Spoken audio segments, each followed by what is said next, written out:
transport ship carrying Nari and her fellow prisoners approached Vexar Prime, just as the first reports of trouble began reaching the planet.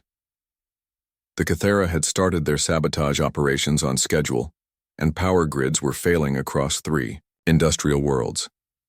The Zelani were redirecting cargo ships loaded with military supplies to empty sectors of space.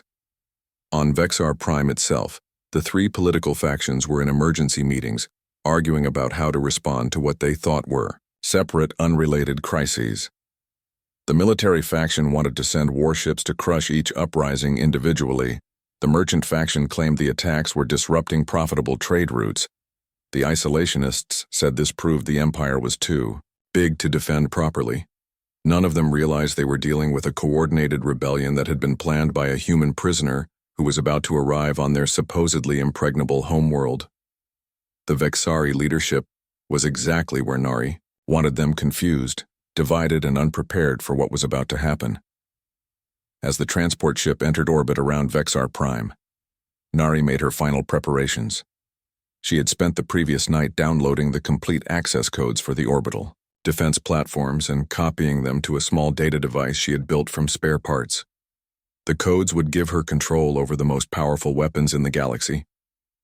The ship docked at a secure facility on the planet's surface, and Vexari guards, prepared to transfer their prisoners to the research complex Nari Jinwu and Hyuk, were kept in separate transport vehicles, but they were all being taken to the same destination. This was exactly what Nari had hoped would happen during the transfer. Nari activated a small communication device she had hidden in her clothing and sent the final signal to all her resistance contacts across the galaxy. At that moment, coordinated attacks began on dozens of Vexari worlds. Power stations exploded, communication networks went down, and transportation systems stopped working. The timing was perfect. The Vexari command structure was overwhelmed by reports of simultaneous emergencies on planets throughout their empire. Military commanders could not decide which crisis to address first, and their rigid chain of command system began to break down under the pressure. At the research facility on Vexar Prime, the guards were distracted by emergency alerts coming through their communication systems. They were hearing about uprisings and sabotage attacks everywhere, but had no idea that these events were connected to the human prisoners they were processing. Nari was placed in what the Vexari considered their most secure holding area, a underground complex with multiple layers of security systems and constant surveillance. But she was not planning to escape from this prison. She was planning to use it as her command center for the final phase of her operation. The research facility was connected to the planet main government network, which gave her access to everything she needed. Once the guards left her alone, Nari activated the hacking tools she had prepared during her weeks aboard the transport ship. The Vexari computer systems were sophisticated, but they followed the same rigid patterns as everything else their civilization built. Within hours, she had penetrated the main defense network and located the control systems for the orbital weapons platforms. The platforms were even more powerful than she had imagined. Each one carried enough firepower to destroy entire fleets, and there were over 100 of them positioned around the planet. The control codes she had stolen worked perfectly, and Nari found herself with complete access to the most advanced military technology the Vexari had ever created. She could target any location on the planet's surface or in orbit, and the platforms would obey her commands instantly. But instead of attacking immediately, Nari sent a message to the Vexari government leadership using their own emergency communication system. The message appeared on screens in their crisis command center, just as they were trying to coordinate responses to the rebellions throughout their empire. The message was simple and direct. Nari identified herself as the human prisoner they had captured and informed them that she now controlled their orbital defense platforms. She offered them a choice: they could surrender peacefully and begin negotiations for a new form of government, or she would demonstrate the power she now wielded. The Vexari leaders thought the message was some kind of joke or psychological warfare tactic. How could a single human prisoner gain control of their most secure military systems? It was impossible according to everything they understood about their own technology and security protocols. To prove her point, Nari selected a small, uninhabited island on the planet's surface and targeted it with one of the orbital platforms. The energy beam that struck the island was visible from space and created a crater, half a mile wide. The demonstration was broadcast to every screen on Vexar Prime and throughout the Empire. The psychological impact was immediate and devastating. The Vexari people looked up at the orbital platforms they had always trusted to protect them, and realized that these same weapons were now aimed at their own world. Their ultimate symbol of security had become their greatest threat in the government. Command center panic replaced confusion as the leaders realized that their situation was even worse than they had thought. The human prisoner was not just controlling their weapons, she was broadcasting to the entire population, explaining exactly what was happening. Nari's message to the people of Vexar Prime was carefully crafted to exploit everything she had learned about their psychology. She explained that their rigid government system had made them vulnerable to someone who could think differently. She told them that their leaders had been fighting each other instead of protecting the Empire. Most importantly, she offered them something they had never experienced before: the chance to be part of a government that served all species equally instead of just the Vexari. The orbital platforms would not be used to destroy their world if they chose cooperation over domination. The response was not what the government leaders expected. Instead of rallying to defend their empire, many Vexari citizens began demanding that their leaders accept the human offer. They were tired of constant wars and the fear that came with ruling through force. The promise of peace and cooperation appealed to people who had grown weary of conflict. Meanwhile, the coordinated rebellions throughout the Empire were succeeding beyond Nari's wildest hopes. The enslaved species were working together with an effectiveness that surprised even her. The Cathara engineering skills, combined with Zilani navigation, abilities and the unique talents of dozens of other species, created a resistance movement that the Vexari military could not counter. Jinwu and Hayok had also completed their assignments. Jinwu had disabled key systems throughout the research facility, making it impossible for the guards to coordinate an effective response. Hayok had taken control of the facility security network and was providing Nari with real-time information about Vexari military movements. The three faction leaders finally met in person for the first time in years, but instead of working together, they began blaming each other for the crisis. The military faction accused the merchants of weakening the empire through corrupt trade deals. The merchants blamed the military for making too many enemies. The isolationists claimed both other groups had ignored their warnings about overextension. Their meeting ended in complete breakdown, with each faction leader storming out and declaring that they would handle the crisis their own way. This final division was exactly what Nari had been working toward. The Vexari government had collapsed from within, just as she had planned, with the orbital platforms under her control and the government in chaos. Nari made her final broadcast to the galaxy. She announced the formation of the Galactic Cooperative Council, a new organization that would replace the Vexari Empire. All species would have equal representation, and decisions would be made through cooperation, rather than domination. The response was immediate and overwhelming. Enslaved populations throughout the galaxy declared their support for the new government. Former Vexari colonies announced their independence and requested membership in the Cooperative Council. Even many Vexari citizens publicly supported the change, preferring peace to the constant warfare their empire had brought. Commander Thex, the alien leader who had first captured Nari, was among the Vexari military officers who surrendered, rather than fight a hopeless battle. He later admitted that the Vexari had made a fundamental error in their understanding of human nature. They had thought that caging a human would break her spirit, when in reality, it had given her the perfect opportunity to study and defeat them. The transformation of the galaxy took months to complete, but the foundation had been laid in the few hours when Nari demonstrated that the impossible was actually inevitable. She had proven that rigid systems could be defeated by flexible thinking, and that the greatest strengths could become the greatest weaknesses when viewed from a different perspective. Years later, when historians studied the fall of the Vexari Empire, they would mark the moment when a human engineer was put in a cage as the beginning of the end. The aliens had intended to study human adaptability, but instead they had created the perfect conditions for a human to study them.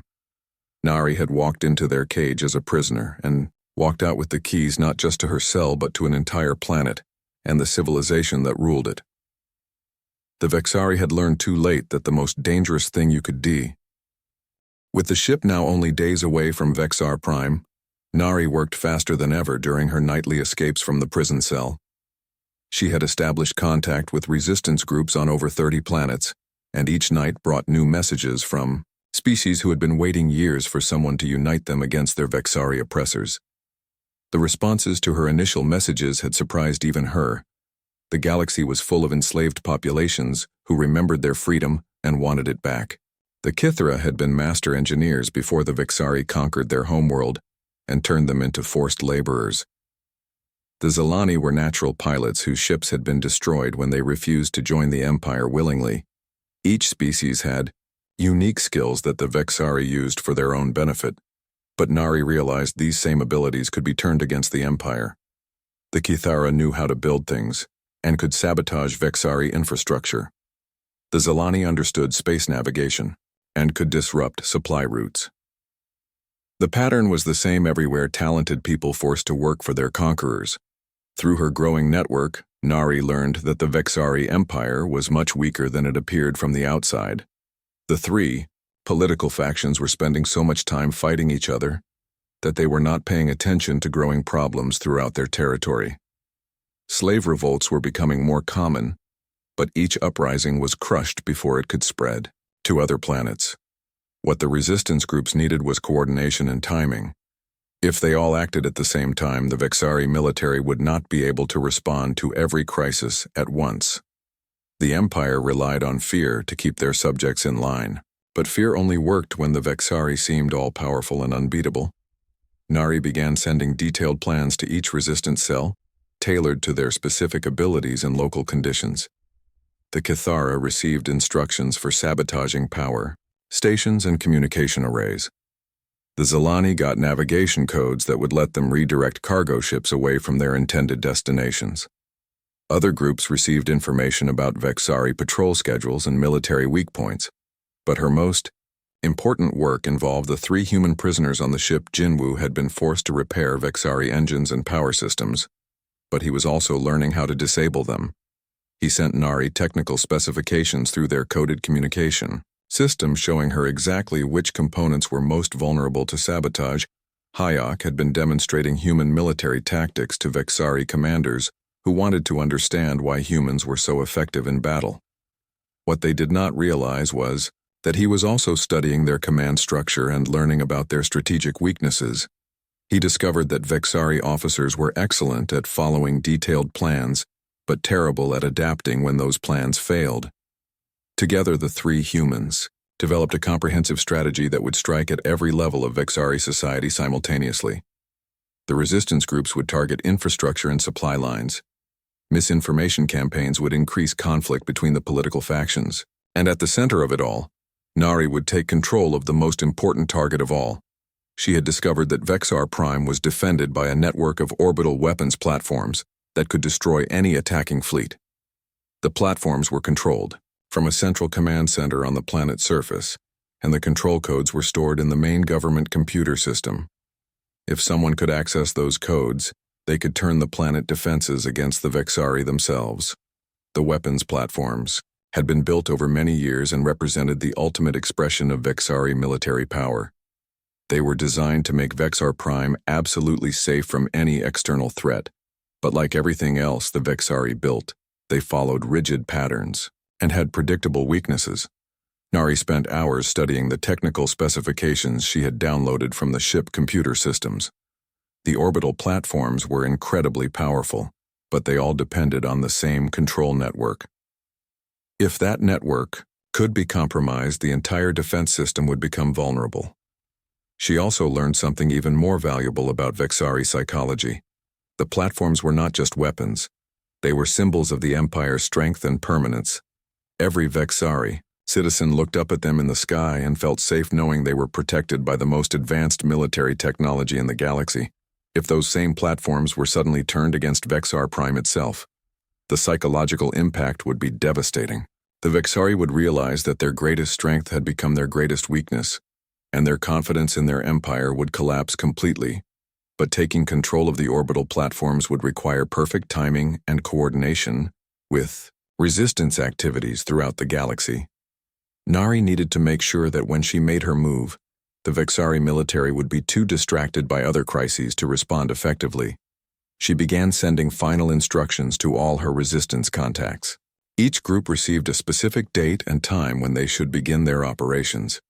The attacks were scheduled to create maximum confusion and force the Vexari to divide their attention between dozens of different emergencies. The Kythera would disable power grids on their industrial worlds. The Zilani would hijack cargo ships carrying military supplies. Other enslaved species would sabotage communication networks, manufacturing facilities, and transportation systems. The goal was to create so much chaos that the Vexari command structure would be overwhelmed.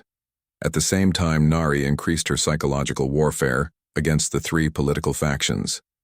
She sent messages that made each group believe the others were planning to betray them. During the coming crisis, military commanders received false intelligence suggesting that the merchants were secretly negotiating with human forces.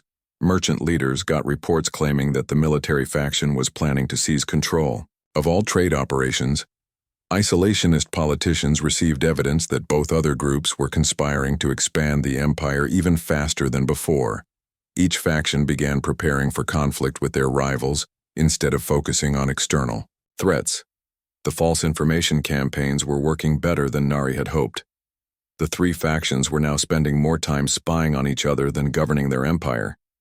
Military resources were being wasted on internal security. Trade negotiations were falling apart because nobody trusted anyone else. During her final nights aboard the ship, Nari made sure all the pieces of her plan were in place. She had resistance cells ready to act on 37 planets. She had sown distrust and confusion among the Vexari leadership.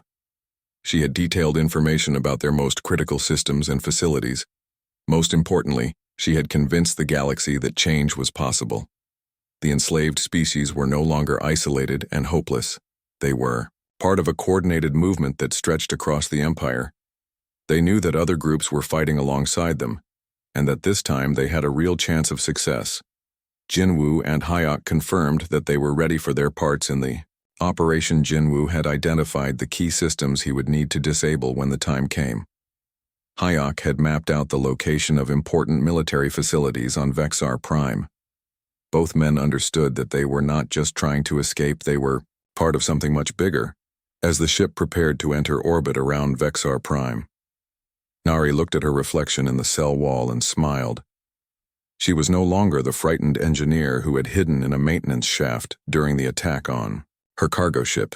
She had become something the Vexari could never have imagined, a human who understood their civilization better than they did. The alien guards still saw her as a helpless prisoner waiting to be transferred to a research facility. They had no idea that their captive had spent weeks building a network that would bring down their entire empire.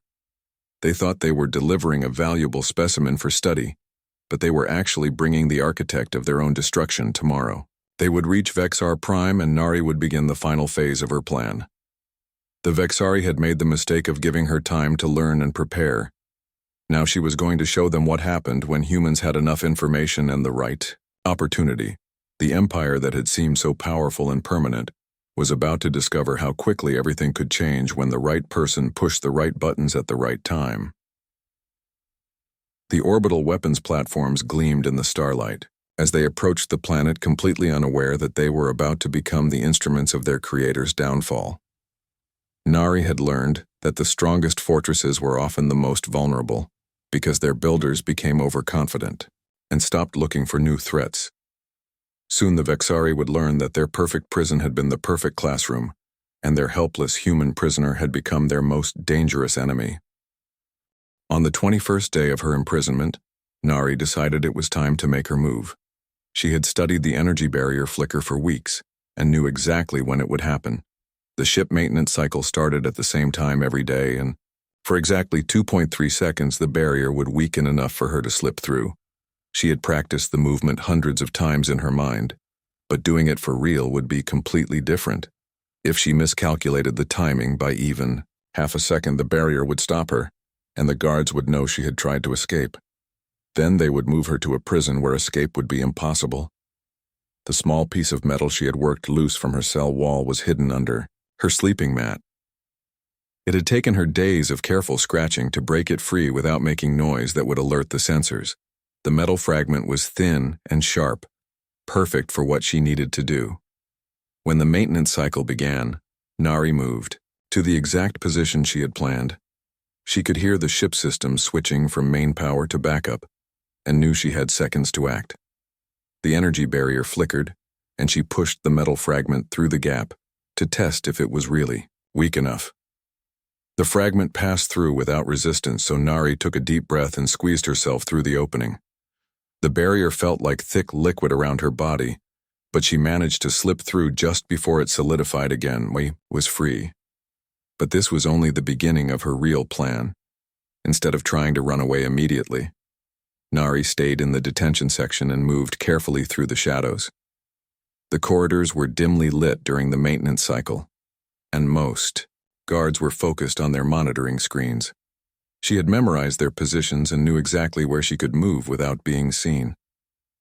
Her first goal was to reach a computer terminal where she could access the ship information systems. The Vexari were so confident in their prison barriers that they did not expect anyone to escape, so their computer security was not as strong as it could have been. She found a maintenance terminal in a storage room near the detention block and used the Vexari language skills she had learned to log into the system. The terminal required a password, but she had heard the guards say it many times when they checked their duty schedules. It was a simple word that meant obedience in their language. Once inside the computer system, Nari began downloading everything she could find about Vexari military operations, trade routes, and government structure. The information was organized in the same rigid way as everything else the Vexari did, which made it easy for her to find what she needed. She discovered detailed maps of their empire showing which planets had been conquered and which species lived on each world. There were lists of slave populations and records of how many ships patrolled each sector. The Vexari kept very careful records of everything they controlled.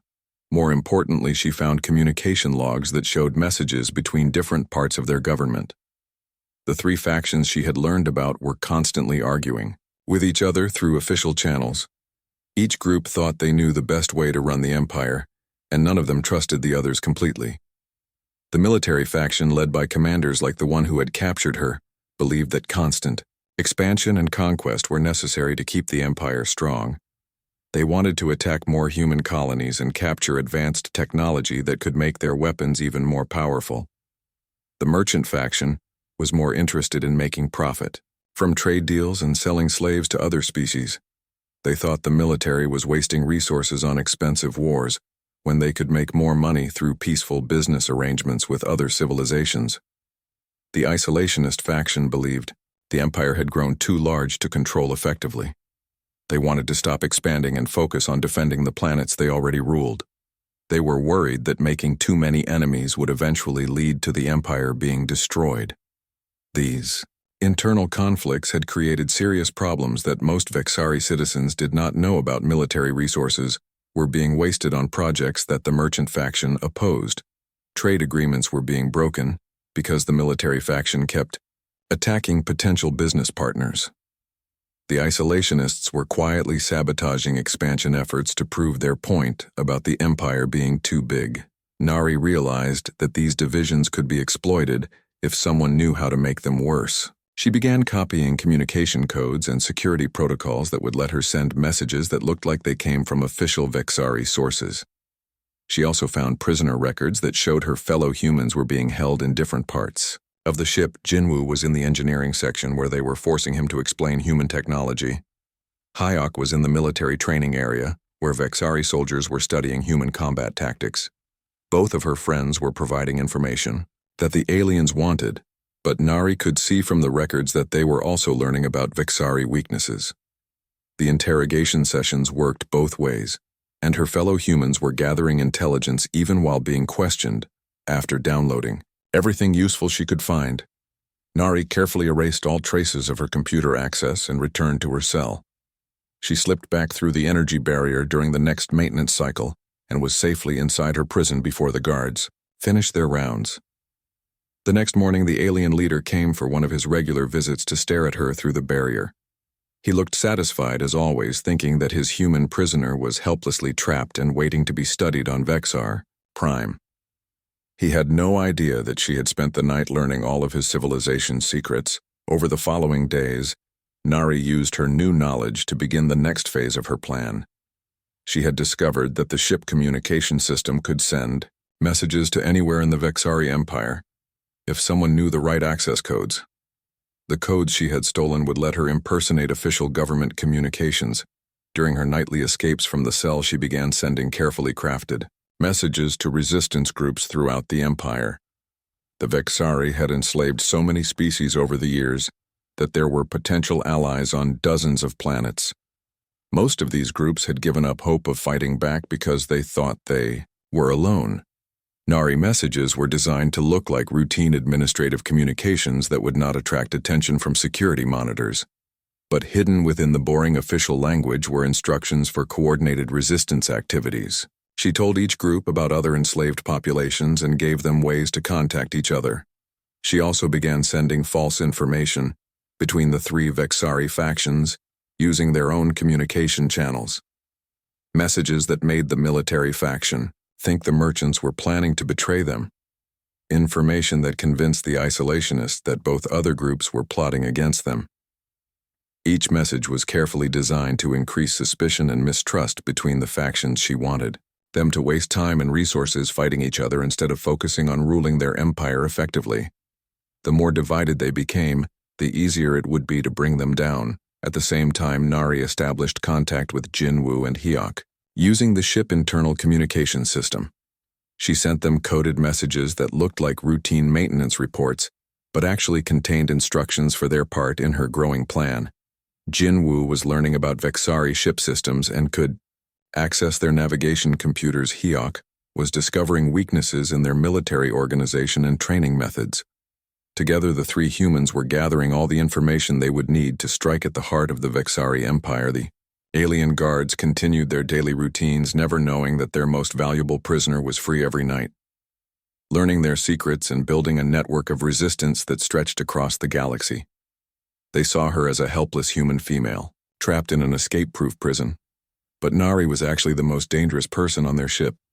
She had turned their own rigid systems against them, using their predictable schedules to escape their perfect prison and their detailed record-keeping, to learn everything about their civilization. As the ship approached Vexar Prime, Nari was ready for the final phase of her plan. She had allies throughout the Empire. She had the access codes to their most secure systems, and she understood their psychology better than they understood themselves. The Vexari thought they were bringing a valuable prisoner to their impregnable homeworld for study, but they were actually delivering the key to their own destruction. They had given a human engineer everything she needed to bring down their entire civilization, and they had no idea what was about to happen to them. When the ship finally reached orbit around Vexar Prime, Nari looked through her cell window at the heavily defended planet below. Soon she would show the Vexari what happened when they underestimated human intelligence and determination. The aliens had made the mistake of keeping her alive long enough to learn how to destroy them. The days inside the alien prison cell felt long and empty, but Nari used every moment to learn something new about her captors. She discovered that the Vexari had very strict schedules for everything they did. The guards changed shifts at exactly the same time every day, and they always walked the same path through the detention area. First, the alien language sounded like noise to her, but slowly she began to pick out repeated words and phrases. The guards talked to each other while they walked, and Nari listened carefully from her cell. She started to understand simple things like greetings and commands. The word for human sounded harsh when they said it, like they were talking about dangerous animals. The Vexari brought her food, twice a day, and it was always the same gray paste that tasted like metal.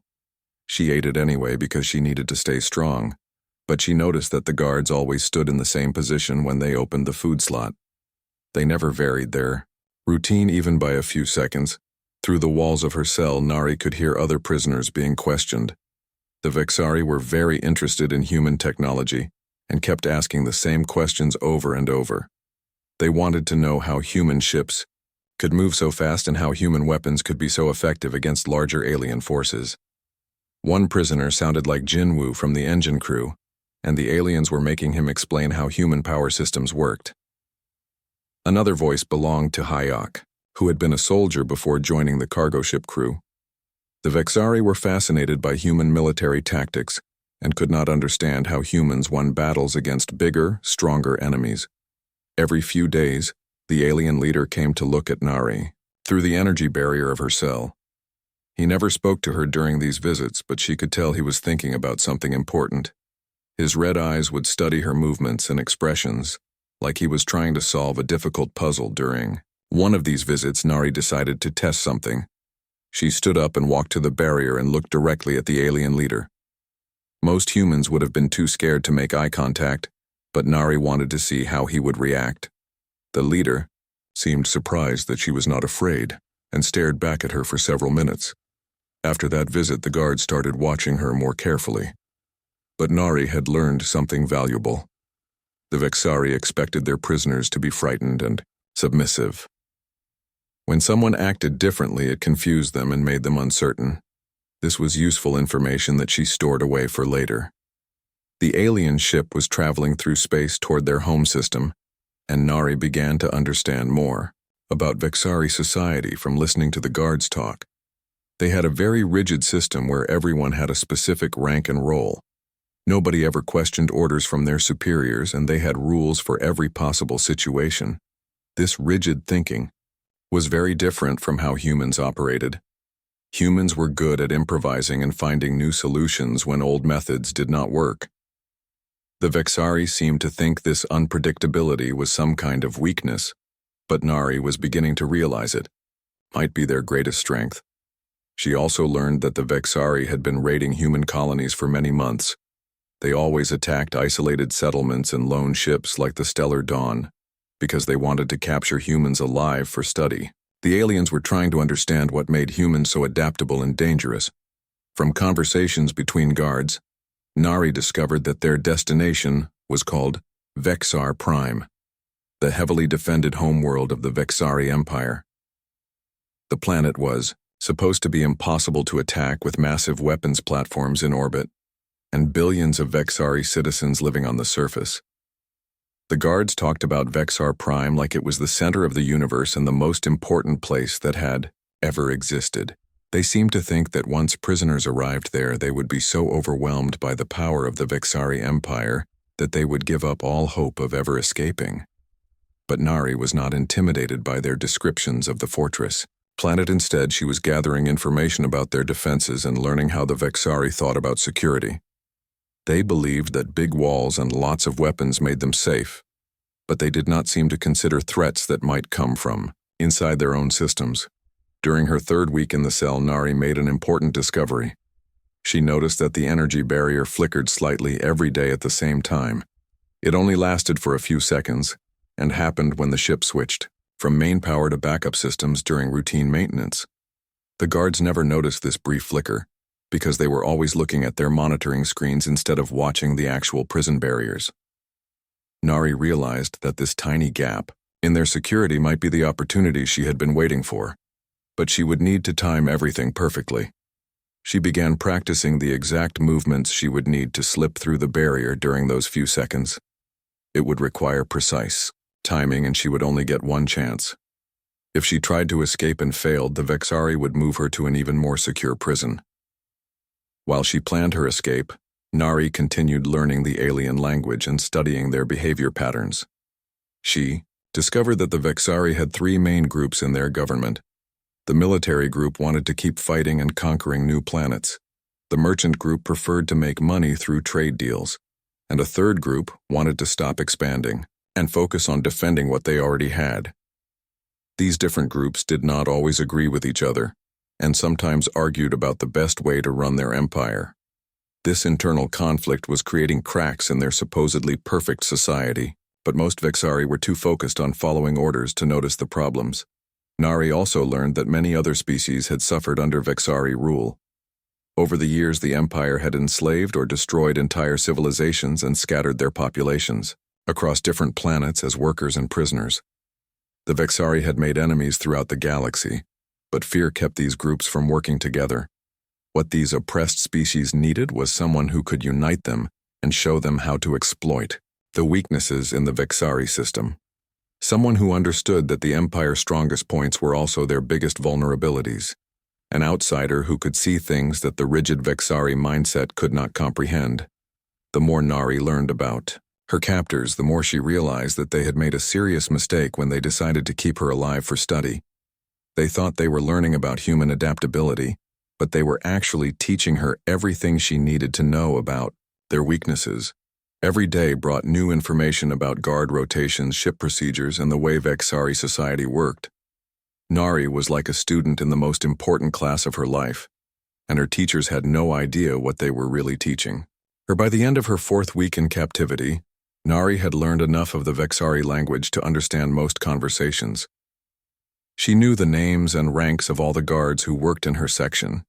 She had memorized the ship daily routine and identified several security weaknesses that the aliens did not know existed. Most importantly, she had figured out that the Vexari greatest strength was also their greatest weakness, their rigid obedience to authority and inability to think outside. Established rules made them predictable and vulnerable to someone who could think differently. The alien leader visited her cell one more time before they reached Vexar Prime. He looked at her through the energy barrier and she could see satisfaction. In his red eyes, he thought he had successfully captured and contained a dangerous human specimen for study on their home world. But Nari looked back at him with quiet confidence, because she knew something he did not. The Vexari had not captured her. They had given her the perfect opportunity to study them and learn everything she needed to know to bring down their entire empire.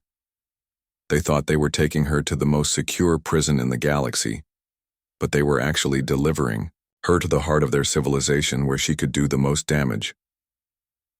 The ship engines hummed as they approached Vexar Prime, and Nari smiled slightly as she prepared for the next phase of her plan.